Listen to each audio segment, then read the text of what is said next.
రాజకీయాలు మారాయి, ఆధునికతను సంతరించుకున్నాయి. డబ్బు, మంది మార్బలంతో హడావిడి చేయడం, సోషల్ మీడియాలో ప్రత్యేక నెట్వర్క్ ఏర్పాటు చేసుకోవడం, ఒకటి చేస్తే రెండు చేసినట్టు కలరింగ్ ఇచ్చుకోవడం, ఇవి ప్రస్తుత రాజకీయాల్లో కనిపించే ట్రెండ్.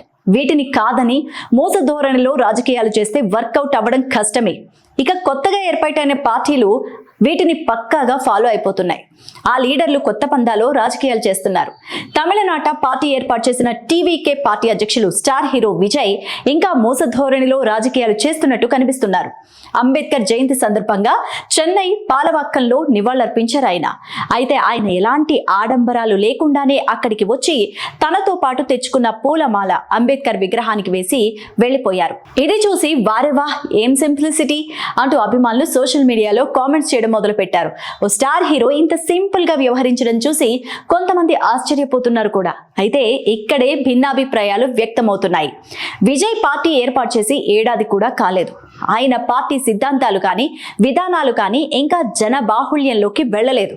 రాజ్యాంగ నిర్మాత అంబేద్కర్ జయంతి సందర్భంగా ఆయన నివాళులు అర్పించడం కాదు, ఓ 4 మాటలు కూడా మాట్లాడుంటే చాలా బాగుండేది అనే మాట వినిపిస్తోంది. రాజ్యాంగ విలువలను ప్రజలకు వివరించి దగ్గరవ్వాలి. ఎన్నికలు కూడా ఏడాదిలోపే ఉన్నాయి. ఇలాంటి సమయంలో సింప్లిసిటీకి ప్రాధాన్యత ఇస్తే ఎవరు యాక్సెప్ట్ చేయరు.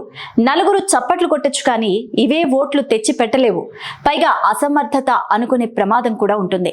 జనాల్లో ఇలాంటి సమయంలోనే ఓ రూట్ మ్యాప్ ని ఏర్పాటు చేసుకోవాలి. కానీ విజయ్ ఆ ప్రయత్నం చేయడం లేదన్నది స్పష్టమవుతోంది. అదే విజయ్ పార్టీ కూడా మైనస్ కావచ్చు. మరి రాబోయే రోజుల్లో విజయ్ తన రాజకీయ పంథాను మార్చుకుంటారా? మరి చూద్దాం భవిష్యత్తులో ఆయన కార్యాచరణ ఎలా ఉంటుంది అనేది.